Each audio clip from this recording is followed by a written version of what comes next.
Are you feeling behind? I felt behind too in so many ways. But today I'm going to talk about financial. First and foremost, if you are feeling behind, I encourage you to stop looking to the right and to the left. Stop looking at them, thus, and so, and focus on you. Because we are all running our own race. Do you know that? We're all running our own race. And because of that, you can't feel behind. You are walking at your own pace. And if you think about it, if you are walking down the street and there is nobody to the right of you or to the left of you, you can't be behind because there's nobody to be behind. And there's nobody for you to be in front of because you're not running a race. Or maybe you are. But there's nobody in it. I encourage you to just try to beat your own self in that race. Just try to move forward and move along to meet the goalposts that you want to meet for yourself. But there's literally no timeline on that. There's no timeline on it. You get started walking the race when you want to get started. You move at the pace that you want to move. You stop and you take a break when you want to take a break.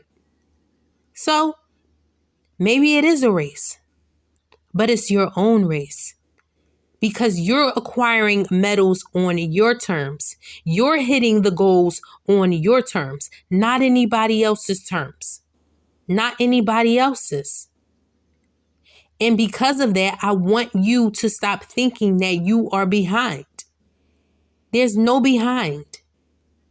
Now, when you feel like you want to do something or when you feel like you want to move forward, then that's what you do. But you do it because you want to. Don't do it because somebody else is doing it. Don't do it because somebody told you you had to do it. Don't do it because you see, because you see other people doing it. Just do it because it's something that is all up to you, all in you, in your heart, in your mind, in your soul. Do it because you want to do it. When you level up, you're leveling up yourself. You're leveling up because you've set a goal and you moved in the direction. You defeated all the obstacles and you met your goal. That's what happens when you're leveling up. You meet the goals that you set for yourself. The thing about it, though, is that you have to know where you want to go. And some of us don't know where we want to go because we don't set those goals for ourselves.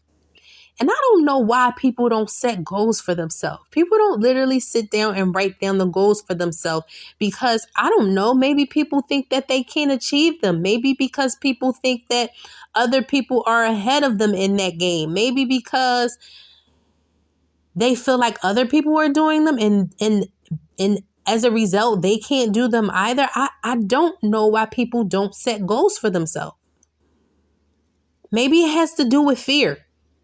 Maybe it has to do with the reluctance to want to fail. Because if you don't hit the goal, maybe you'll feel down on yourself or feel upset that you failed. I don't know why people don't set goals. But when I felt behind, I set goals. 4 years ago, when I had almost no money in investments, almost no money in retirement accounts, I fell behind. And as a result, I set a goal for myself, a financial goal for myself, a lofty financial goal for myself where I told myself that I needed to save over $200,000 from that point where I was until now. And I actually thought that I would fail that goal. I thought that I would fail that goal because I didn't see how I could do it. I did not see how I could. At that point, at that moment in my life, I was just like, how am I going to save $200,000, have $200,000 saved and invest in 4 years? I could not believe it. I wanted to do it by the age of 40. I met the goal a little bit after 40, but I still met the goal. I pushed forward. I set that goal for myself after if I heard a podcast tell me that you had to have, if you were starting from nothing and if you didn't want to invest anymore, if you were starting from nothing and you didn't want to invest anymore for the rest of your life, you had to have a lump sum of $275,000. And from the point that I was at, I needed $200,000 more to save. Over that. I needed over that. I'm just rounding. But I'm telling you, even though it seemed like a lofty goal 4 years ago, when I set that goal for myself, I didn't think that I was going to make it. But I'm going to tell you something. I said it anyway. Because those people said that in order to be a millionaire or multimillionaire, by the time that I reach normal retirement age, I had to have $275,000 in an investment account by age 40. I'm going to try. And then they said that if you didn't want to invest anymore, then that should grow to multi-millions. If you're thinking about a 10% interest rate on that money, you have it invested in the stock market grows your money 10% each year, or an average thereof. That's what most people say. I've heard so many things, 7 to 10%, 8 to 10%. It didn't matter to me because at that time, I had a goal. I had a goal. And I actually exceeded the goal. I've done some crazy things, like working 3 jobs with little rest. But that was to meet the goal. I'm going to tell you something, that if you put a goal before yourself and you tell yourself that you want to meet this goal and you have it in your mind made up that you're going to do it, then you're going to do it. At the time, I doubted myself that I could even meet that goal. I doubted myself.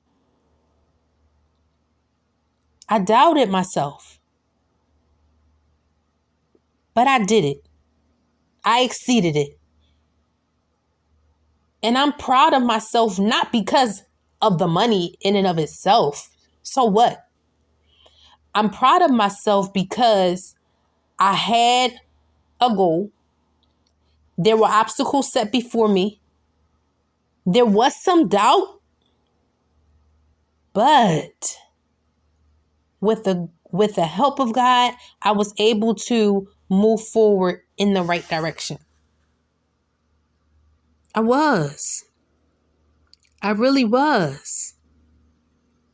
And so do not doubt that you can meet the goal. If you're running your own race and you have your eyes set on the prize, then you can make it. Then you can definitely make it.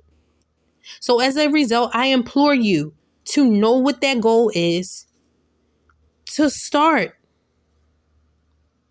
and to continue to assess yourself on a continuous basis to see where you are in terms of meeting that goal.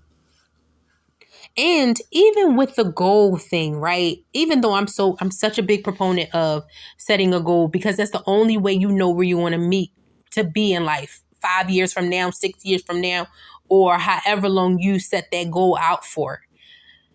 The one thing that I want to let everybody know is that life is most certainly a journey. And while you are in the process of meeting that goal, do not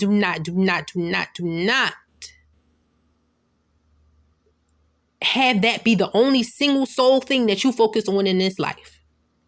Because as you move on a path towards your goal, you might veer off the track a little bit. You might come back on, but don't make it so much so focused on that you are not having fun, that you're not exploring, that you are not enjoying your life because you don't want to lose life because of this one sole focus on one sole thing. And I had to tell myself that a lot. Like, listen, this is not the end all be all. This is not the end all be all. You don't have to obsess over it. Think about it constantly. This is not the only thing in your life that you're doing. You're going to have fun along the way. You're going to enjoy life along the way. So don't obsess over it. Just know what your focus is and head in that direction.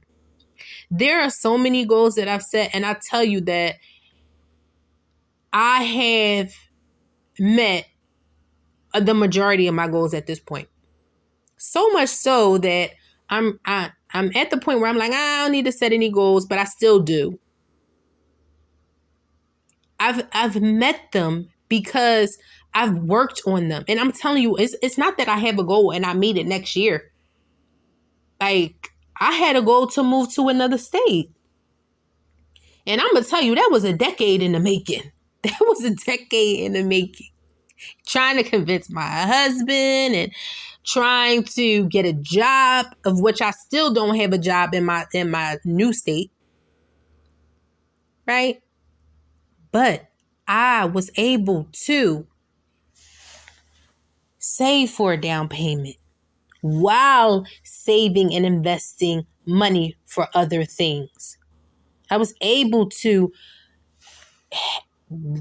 get to a safe environment where my kids can go to one of the best school districts in the state, if not the best school district in the state.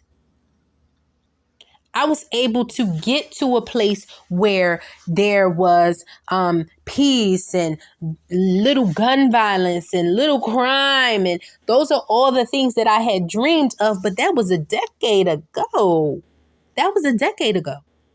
And it took that time dreaming about it, thinking about it, saving for it, getting a certification in my new state because I'm an educator. So I had to get new certifications to be certified in my state to be a teacher and to be a principal. So all of that was in the making, but I had a goal to do that and I did it.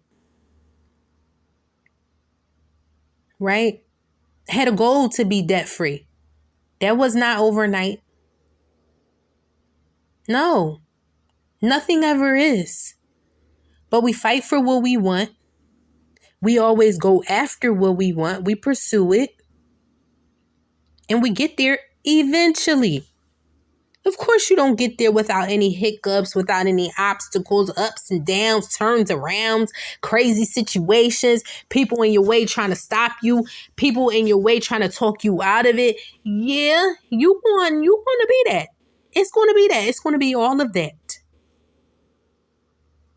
But if you really know what you want, that's just a small obstacle. It'll be a small obstacle. It'll be a small obstacle. So, long story short, or to sum it all up, if you are feeling behind, please don't.